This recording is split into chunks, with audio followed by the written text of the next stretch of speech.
Franklin Delano Roosevelt, do solemnly swear. I, Dwight D. Eisenhower, do solemnly swear. I, Barack Hussein Obama, do solemnly swear. That I will faithfully execute the office of President of the United States. The Constitution of the United States. The Constitution. The Constitution of the United States. So help me God. I, Mark David Smith, do solemnly swear that this is the Contemplating the Constitution broadcast show. Right here, right now. On air, you're watching. Hey, what's up? Yeah, that kind of covers it all. I said my name and the name of the show, and we are going to talk about the Constitution today. We contemplate it. We are any and all of us that are on here so far are not experts at this. We don't claim to be. We just claim to be researchers. And since we've kind of perfected our researching abilities by researching the Torah and what's behind the Torah and all the different things in Hebrew and that kind of stuff. And I think it has helped me, all my research through the years of, studying the Torah and researching things out in the Torah, the Bible, in general, has helped me in my research of the Constitution. And so I enjoy it. I really do. I was just saying last night when I was going over my notes that I've said it here on air too before, is that I probably have had more fun and learned more and enjoyed my research more doing this than probably just about anything else. Of course, Torah is a given. You get a lot and you enjoy that from that and you learn a lot. But let's say outside of Torah, this has been the funnest research and most learning experience I think I've ever had. I will be able to use a lot of the things that I learned by studying this out in my day-to-day life as we draw closer to a time in the world history. I was going to say U.S. history, but basically world history, when the times they are a-changing. Bob got it right a long time ago. They are a-changing. And so learning about how this works is very good for our souls and good for the understanding of what's going on. I think it helps us as we learn specific news items that are happening today, history that's being made every day in the world. Knowing our United States Constitution kind of helps. Not only helps us understand the Constitution, of course, and laws, of course, and how they work, but how it all fits together and works throughout the world. And of course, there are different constitutions, different governments that have different idea of how they want to structure their country, and many of them have their own Constitution, but many don't, and so they run the country in a different way than, of course, we do. And there are countries that have mirrored our Constitution here in the United States and run their countries in a very similar way. And so that being said, we're going to get on with the show. I got a lot of notes and a lot of things to talk about, and we are going to move on as I bring Mrs. O'Hear Ye. Here she is, the one and only. And let me just tell you that straight out. There is only one Abigail O'Hare. There is not another one like her on the planet, guaranteed. No matter what you think you've seen or heard from anybody else, not even close. She's the most unique person I think I've ever met in my life. So, good morning, Abigail. Good morning, Mark. That's a Hallelujah. compliment, by the way. That is a major compliment. I appreciate that. Believe me, I've never wanted to be. I've never enjoyed cliques. I'm not a clique person, so I've always liked to be unique. I like people. I love being around people. That's why I'm here with you today. I like being around. You're a people. And so I love having conversations with people and everything. But I've always been definitely unique. Thank you so much, because I've always been like, I don't really fit in. I'm not sure why I'm not. What's going on here. I love you and you love me, but it's like, where do I belong? And then I discovered where I belong. I'm exactly where I'm supposed to be. And hallelujah. So what a compliment. Thank you so much. I am so thankful. I am so very thankful. And James and I have had that kind of a discussion regarding our growing up and everything. And we've discussed that that was actually one of the major discussions we had when we first met. It was the uniqueness, but there was something very interesting, Mark. We found such common denominators in that uniqueness, which brings us together with that vision. And then we met you, Mark. We met you and you accepted us. We're like, wow, he's another unique one. They threw away the mold when you came into life. You're unique.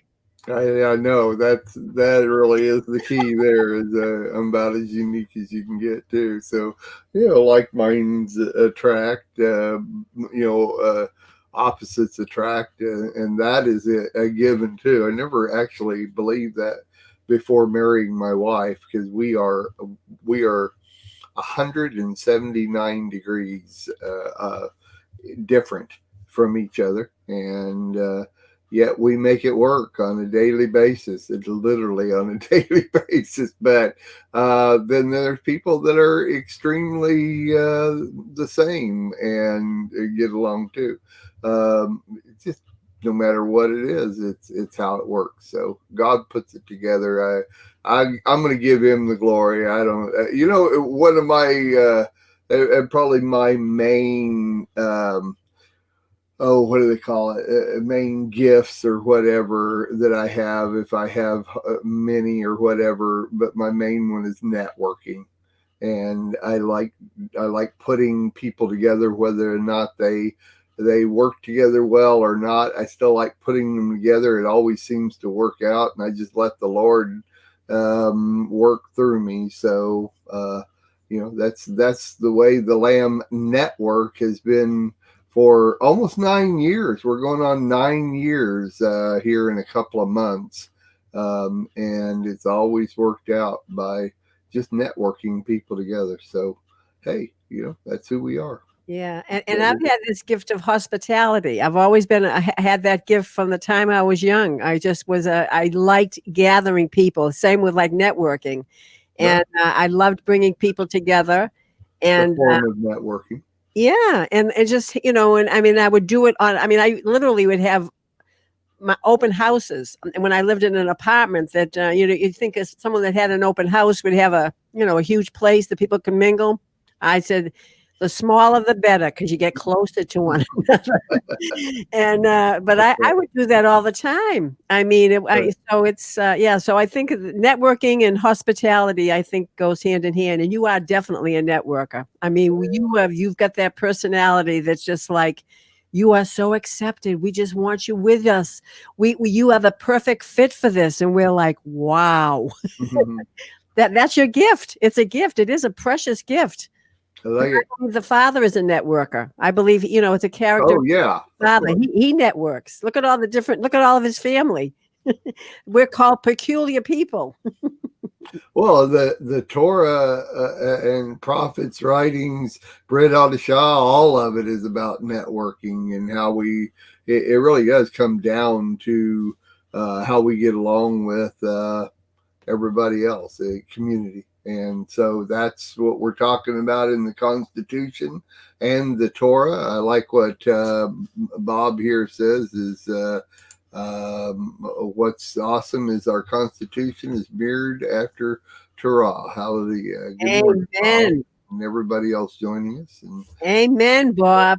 Bob Yeah, Bob has come a long way. We met Bob when he first started joining the network, and I'm like, I see the fruit that's manifesting in this man. Amazing. It is cool. Yeah. Very cool. All right. Well, we just went out after a major discourse, which is Article 1, Section 8. There are 18 clauses in Article 1, Section 8, and oh my gosh, did it just exploded right here on the Land Network. Section 8 did. I think we kind of even learned how to study and learned how to look at the Constitution through Section 8 and all the different clauses. There were so many things brought out, and it's even though it's just one section, it covers a wide variety of topics, yet they all kind of fit together in that one section. And as I'm looking over the next section, which is Article 1, Section 9, I'm seeing that it does the same thing. It's a little scattered in its specific clauses, the different clauses that bring out specific topics. I'm seeing, but it has a general overall format. It has I don't want to bring that out until I get done with it, but I'm seeing that it all kind of follows together. And so far, I'm seeing that it's explaining how the legislative law system works, the ins and outs of our federal law system, the legislative law part of our system here in the United States. Once again, many other countries have mirrored what we do, and I think you can find that there. But moving on here, Article 1, Section 9. Today, I kind of see that most likely we're going to get through Clause 1, 2, and 3. Clause 1 is a little different than all the others that I've run into so far. And you'll see that really Clause 1 only had to do with a specific amount of time back when they were putting together the Constitution, and it no longer applies today. Thank God it doesn't, but you'll see. Let me read it. The migration or importation of such persons as any of the states now existing shall think proper to admit shall not be prohibited by the Congress prior to the year 1808, but a tax or duty may be imposed on such importation not exceeding $10 for each person. Now, what this speaks of is the importation of slaves by the states for 20 years after the adoption of the Constitution. This clause requires escaped slaves to be returned to their masters to show conclusively that such persons and their descendants were not embraced within the term citizen as used in the Constitution. Basically, the Constitution bars Congress from banning importation of slaves before 1808. Today, this ruling is interesting only as history, as historical curiosity. Thank God that we don't have slaves and we don't have to have laws that regulate slaves or those people that have slaves. And so, like I say, this one clause in Article 1, Section 9 is the only one I've run into so far that can't be applied today. We have no reason for it to apply today. But it's in there, and it is part of the Constitution. If for any reason, it's so funny because with things that are happening in the United States today, socialism could pop its ugly head up at any time. And who knows, a year from now, they may be implementing slaves in the United States. Who knows? And maybe have to bring this back. Who knows? Today, I don't know what's going to be happening, especially with our laws a year from today. I don't think anybody does. There are people that are planning things. But anyway, so that's that Clause 1, Article 1, Section 9. So moving to Clause 2, now we get into some real interesting law proceedings and things that happen for the courts. These are for us as citizens. And the last clause, it was interesting that clause literally, I was going to bring that out, is that slaves were not citizens. They were slaves. They were imported in as objects and not an actual person, so they weren't citizens. So from that point on, now after 1808, all of us are considered citizens, and these next couple of clauses that we're going to talk about here and the divisions within literally talk about us as citizens of the United States and our rights when it comes to being in court. And so I like that. I like the fact that they've paid attention to detail here and brought these in. So looking at Clause 2 in Article 1, Section 9, it says, the privilege of the writ of habeas corpus shall not be suspended unless when in case of rebellion or invasion, the public safety may require it. The Constitution specifically guarantees rights to those accused of crimes. Now, we all know that. Once you are convicted of a crime, you give up a lot of your rights here in the United States. Like you can't vote, you can't, there's just a lot of things you don't have the right to do.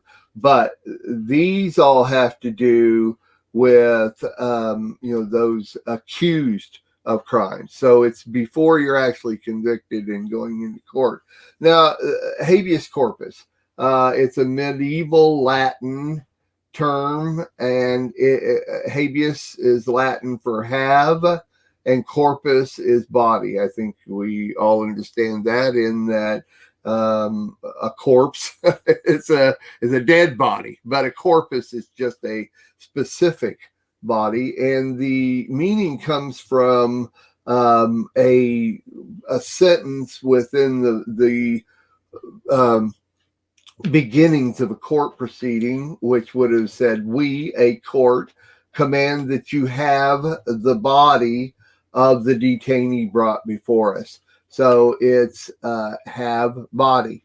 And so that, and of course, a writ is a form of a written command in the name of a court or other legal authority to act or abstain from acting in some way. So a writ is that written form of having a body, being a person, being a citizen, and what I can do in court. So that's the writ of a habeas corpus. And of course, what we're talking about here is that you have the rights to that, unless when in case of rebellion or invasion, the public safety may require it. And I'm going to look at an example here that's going to show that during war, a habeas corpus can be put away by the President of the United States.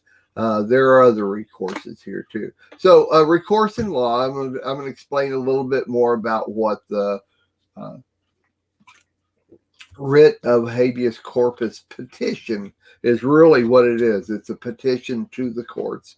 And it is a recourse in law through which a person can report an unlawful detention or imprisonment to a court and request that the court order the custodian of the person, usually a prison official, to bring the prisoner to court to determine whether the detention is lawful.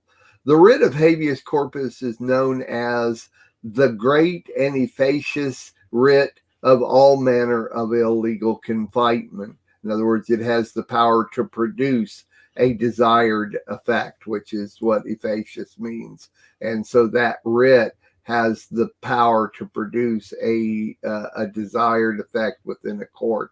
This clause provides the privilege of writ of habeas corpus is really only a petition. It's not a law, which allows a prisoner to challenge his or her imprisonment in court. In the federal system, courts can use the writ of habeas corpus to determine if a state's detention of a prisoner is valid. A writ of habeas corpus is used to bring a prisoner or other detainee, even an institutionalized mental patient.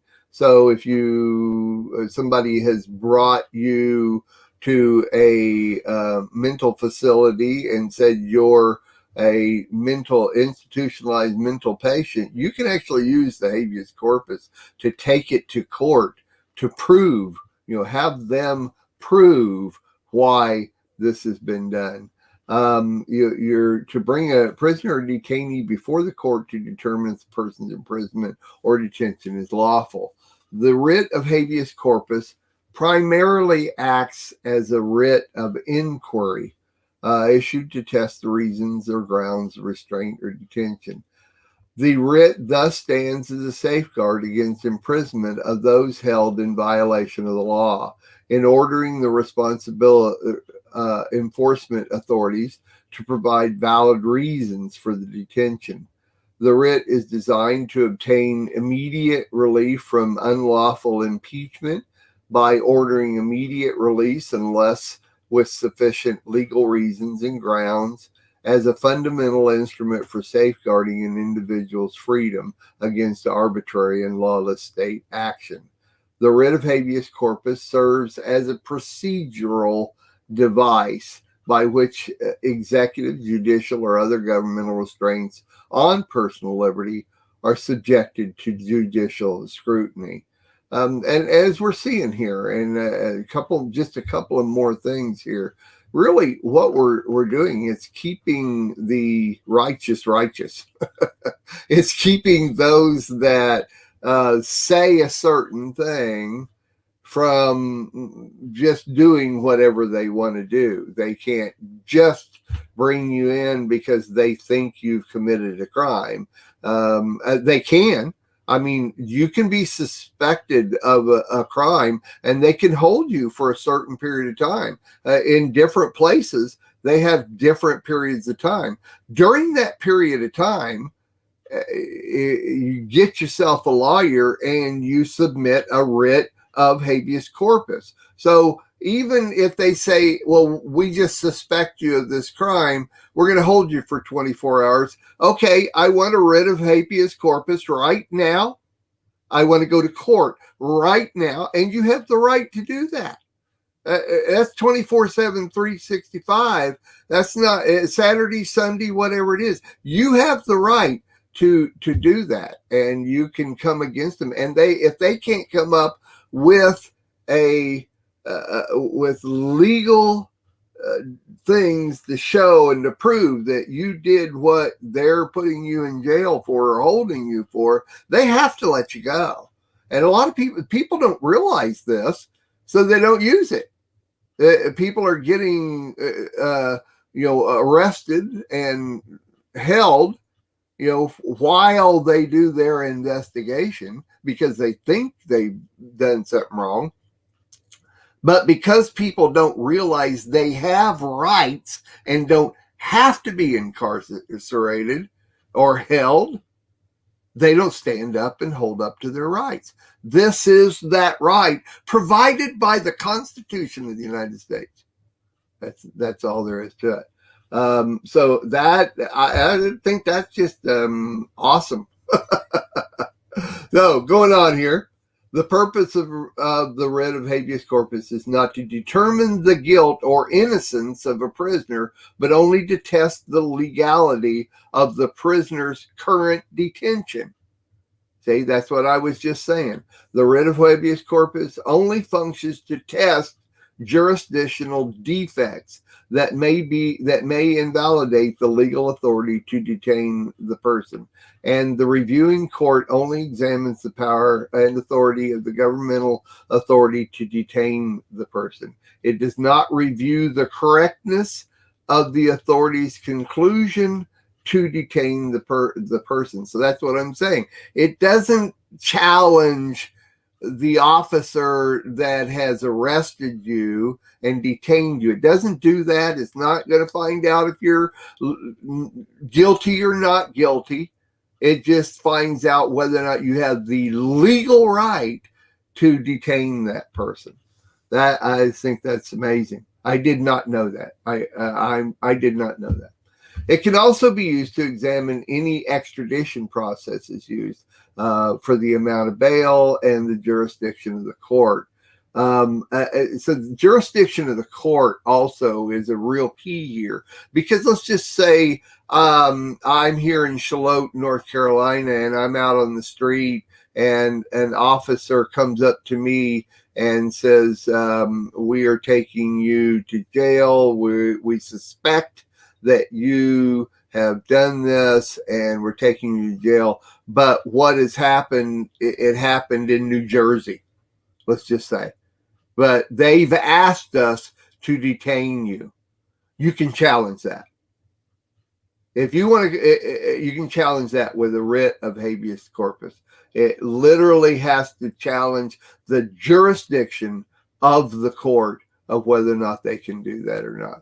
A lot of times when, say, New Jersey gets a hold of Charlotte, North Carolina Police Department and says, we need you to arrest this person and detain them, they can make the decision whether or not they want to. Charlotte, North Carolina can make that decision or not.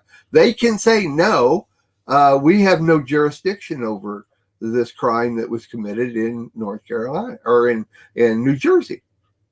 And so they can do it. Most of them won't, as a courtesy to another police department in another state where it's completely out of the jurisdiction. Most of the time, they're just doing it as a courtesy. Doesn't mean, and it's probably legal, but you have the right to fight that. A habeas petition, once again, this is a petition, it's not a law, can be suspended except in extreme circumstances, such as a rebellion or invasion where the public is in danger. Although the Constitution does not specifically create the right to habeas corpus relief, federal statutes provide federal courts with the authority to grant habeas relief to state prisoners. Only Congress has the power to suspend the writ of habeas corpus, either by its own affirmative actions or through an express delegation of the executive. And as we learned in past articles, the executive is the United States of America. The executive, or United States, the president, does not have the independent authority to suspend the writ.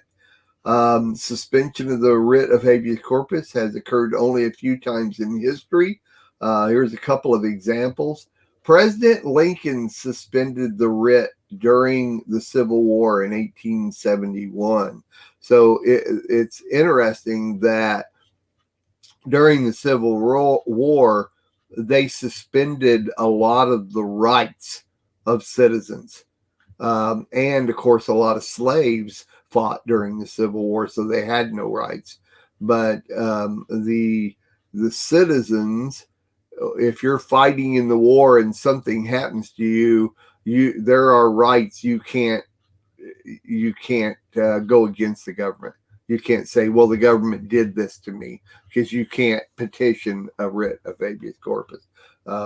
Most of the time during an actual war, they will suspend, and President Lincoln did. Now, from what I understand of history with President Lincoln, that's just a small little thing of what that man did during the Civil War.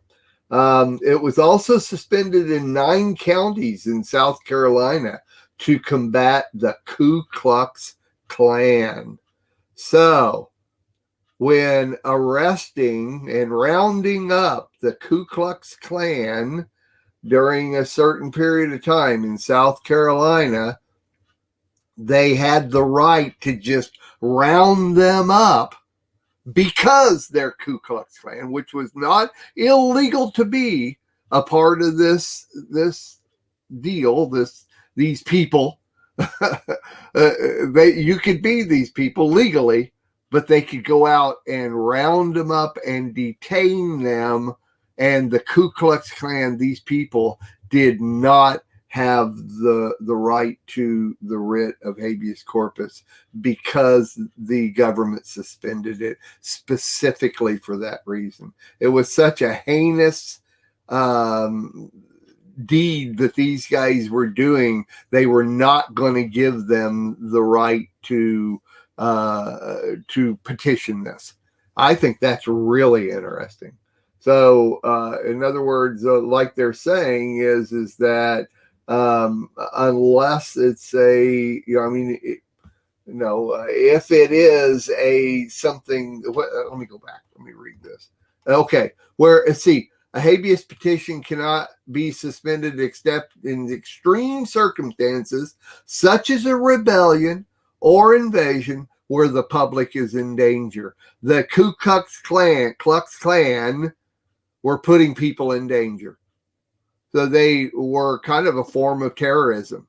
See? So you have to stop and think. People that, this is an interesting way to look at it. If you're suspected of being a terrorist, they could suspend the petition for writ of habeas corpus, because that you are putting public in danger. You are a rebellion. It's a type of invasion, and hey, you got to have your back doors on stuff like this. Real interesting, isn't it? Okay, today habeas corpus is mainly used as a post-conviction remedy for state or federal prisoners who challenge the legality of the application of federal laws that were used in the judicial proceedings that resulted in their detention. This clause is the only place in the Constitution in which the Great Writ, is what it's called, is mentioned. Only the federal government and not the states, it has been held obliquely, is limited to the clause. The issue that has always excited critical attention is the authority in which the clause places the power to determine whether the circumstances warrant suspicion of the privilege of the writ. Very interesting. There also, right now, there's a new movie coming out in February of 2021, starring Jodie Foster, called the Mauritian, the Maturian, and you can look this up. I'm going to put it in there because it's so hard. I don't know if I'm pronouncing it right, but I'm going to put it in the there you go. The Maturian, I don't know. But it's about a detainee at the U.S. military's Guantanamo Bay detention center, held without charges for over a decade, and seeks help from a defense attorney for his release. Now, Guantanamo Bay is exactly what I was just talking about if you are a terrorist or considered to be a terrorist, they can suspend your rights to that writ of habeas corpus. And that's what we're talking about. And so interesting. I think this movie will be interesting to see how they go about that. And I would almost imagine that the writ of habeas corpus is mentioned during this movie for the person's rights. So that's what I have on the writ of habeas corpus. Anything you can think of that came to mind? I'm sure there is, Abigail. I'm just I'm amazed because I probably many people don't understand that that availability to people. You know, a lot of people could have been held unjustly, and they didn't know that they had the right to whatever time to defend themselves in that respect. But it's interesting what's happening today. That because it's. You know, we talk about there's no more slavery. You know, there's we're living in I had this discussion with my son the other day because he was talking about the judgment of slavery, you know, that may be surfacing right now. And so I said, well, I think because I think that there's been a time that there's been a redemption, if you will, over the years. Abraham Lincoln definitely helped with that process of forgiveness and redemption and the Emancipation Proclamation. But what to me is so sad what's happening, and you see it. It's Martin Luther King was a voice of. It has nothing to do with the color of one's skin. It has to do with their integrity, you know, and he was trying to raise people's conscience to the fact that, you know, he was talking to whites, but he was also talking to people of color saying, look, it's about your heart. You can press on and your integrity will go before you and you will be fine. Trying again regarding the slavery thing. And then what happens as of late? The Black Lives Matter thing comes forward. And it's like,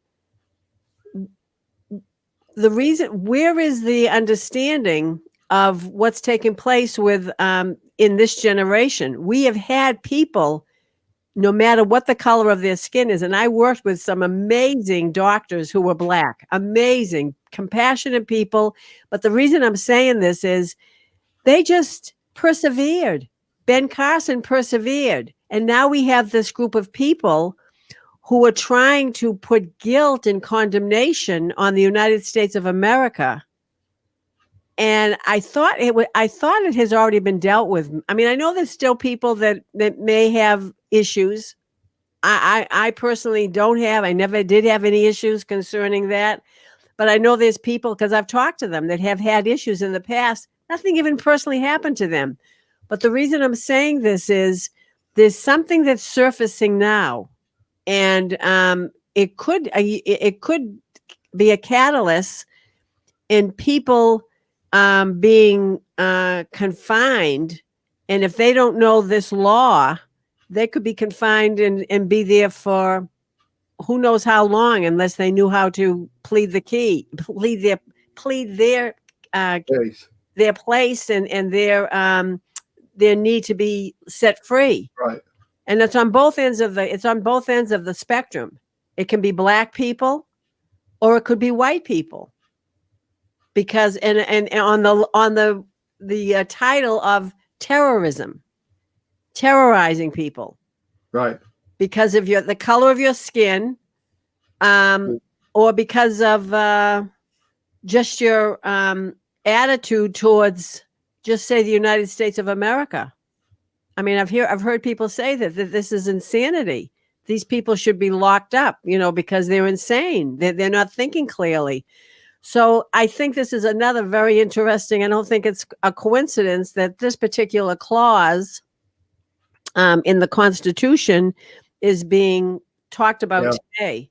Yeah. And James and I just had this discussion last night, actually, and he was funny. It's funny. Dean and I did too. Yeah, we were having this discussion because, well, one thing that we were saying, I'll never forget this. We were sitting around our table probably 10 years ago, we'll say. And maybe it was longer than that. But actually, it was my son, Brian. And because we were talking about how the significance of the Constitution, because Brian was a history major and James also took his classes in history. And so Brian was waving his hands like this. He goes, "It's the Constitution. The Constitution is going to hold everything together. The Constitution is going to protect us." And I said, "I hope so, but I don't know if everybody's reading the Constitution. I don't know if our lawgivers and our political people are following the Constitution." I said, it would be wonderful if it did have that clout. But if you don't expedite it, if you don't recognize it, if you don't enforce it, if you don't live by it, what good is it? What clout does it have? Yeah, and so I'm thankful it's being brought up, because I do believe there's some people in the political office today who are waiving the Constitution. Some are just putting it under the rug. Constitution, what's that? Mm-hmm. But there's others who are not political, but they're constitutional. Mm-hmm. And one of the senators is Ted Cruz. I mean, he is really enforcing the Constitution. There's a Constitution party. You noticed when you voted last, I noticed when I voted last, there were several people that ran under the Constitution party. Aren't then what do they call the libertarians? Aren't they really? I think they really lean on the Constitution. Can't answer that. I think libertarians are like that, because I just know that they are always referring to the Constitution, and I love it. It's music to my ears. Right. If somebody refers to the Torah or a scripture, I say, "Oh, that's music to my ears." I am so happy to hear that, because it's enforcing something that can bring law and order to our lives. Right. But Mark, I think this is what a critical. I'm telling you, this broadcast that you just presented, it needs to be heard by so many people, because I know they don't know their rights regarding this. I'm with you. I am. You know, one of the things I was thinking of while you were speaking, that, you know, the kings of Israel had to write out the Torah. They had to write out a Torah scroll. They had to literally do it. Why couldn't we demand that every person running for office, from let's just even say from judge to the president, has to write out the Constitution? Write it out, not type it out, but write it out and submit it to the public that they've done this. I'd like to see that. I love it. I would love that. I would love that. And I just heard on the news just before we came on here that there's a lawyer that says that Texas, because their voting went right, they said this: "We abided by the Constitution." Yeah. And the people in Texas voted, and they voted for specific people. We did it the right way. We did it according to the Constitution, and they were reading off the various clauses and sections and everything.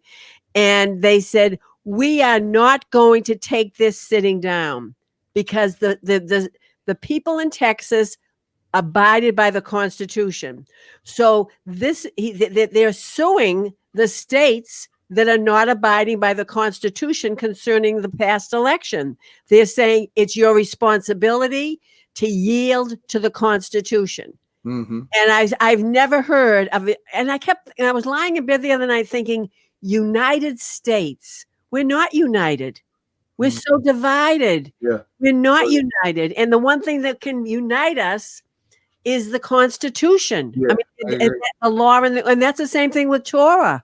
Torah unites us. Right. We come from different people, Right. different generations, different ethnic backgrounds. And what brings us to that unity, if you will, is the Torah and also the Constitution. That's So exactly right. I said, hallelujah. So these people are taking a stand. Texas is saying, wait a minute, we're not going to stand for this. We did it the right way. Every one of these states here that is fighting against doing it according to the Constitution, you need to do it over again. You need to do it the right way. So I'm like, see what's happening? This is surfacing, Mark. You're surfacing this too within the Messianic lifestyle. You're bringing this to the forefront, and this is so incredibly needed. We all know there has been a civil war going on since Trump was inaugurated. Before it started up, but ever since the inauguration, we know there's a civil war, and it's just even gotten worse right now. And that is a prediction. I say is that you are going to see a specific division between the blue and the red states in the United States, and they're going to. I would wonder because in the original Civil War, the North had their own constitution, their own basic constitution, and the South had their own too. I wonder if when we start dividing red and blue, if they'll come up with the Reds come up with their own constitution, and the blue sticks with the one that's right. I don't know. Don't mark my words by that or anything, but it's a thought. So, well, there's the line definitely has been drawn. Yeah, I've never seen such a distinct change of mindset as what we're seeing today. But you bringing that up, this is a very well-known lawyer, and this is not someone that we've seen. We've seen her, but we haven't seen a lot of her. And she came forth and she said, for the sake of God, she said this, we need to do this right. And I'm like, well, you've won my heart, by application of the Constitution. And I know that when we first came and we crossed over to the Hebrew lifestyle, the Messianic lifestyle, a man from New York told James and me, you have to write the Torah yourself. Yeah. And I'm like, you have to write it. He said, you better start now. He says, you have to write the Torah yourself. And I'm like, so we said, we were like really newbies. I said, I have no problem with it. If it's something that is required, I know that you can learn a lot from writing it down. And anyhow, we found out, it's not a bad idea. It's not a bad idea, but I'm saying just read it and then obey it. Exactly. I'm with you. I'm going to call it a show today, because if we get into clause 3, we're going to be here for another hour, because I've got so much on that, and I want to just bring that over to next week. And I'm kind of done with the show today. I do have a lot of things I need to take care of, and they're time sensitive. So I'm going to call it a show unless you have anything else to add to this one. And I think it's been really good. It'll be real nice to segment this out and put it out to the public as an article in itself, the Habeas Corpus. And so, Abigail, thank you so much for your input. I think we've come up with some good ideas. I'm wondering, kind of sparking me to want to challenge our government officials to write out the Constitution and make that public in your own handwriting. I don't know. That's might be an interesting thing to submit. I think it's their job description, so I think they need to know what it is. I appreciate what you brought. I'm sorry I couldn't add anything more to it. Oh my gosh! No, you were. I was reading and I was reading and reading, and I'm like, oh my goodness! Right. I think you hit the catalyst and what the point was for today, and I think you did a great job. I'm excited. I'm very thankful. So I know everybody else is too. Well, next week we'll go with Article 1, Section 9, Clause 3. And there's two parts. There's a Part A and a Part B. It actually reads, no bill of attainder or ex post facto law shall be passed. And so do your own research on this, and we'll talk about them next week. There's an amazing amount of information in all this. And if you don't know what either one of those were, and let me tell you, I have heard of both, but I had no idea what either one of them was until I researched it out. But I'm excited about bringing it to everybody next week. So invite those that you know that love the Constitution and the Torah, and have them come and listen next week. And also this will be up and segmented tomorrow. So thank you, Abigail, so much for your input, and don't ever think you don't bring enough to it, because you always do. You always incite more, and I like that a lot. So I appreciate you. Thank you. God bless, and we'll see you on your other shows.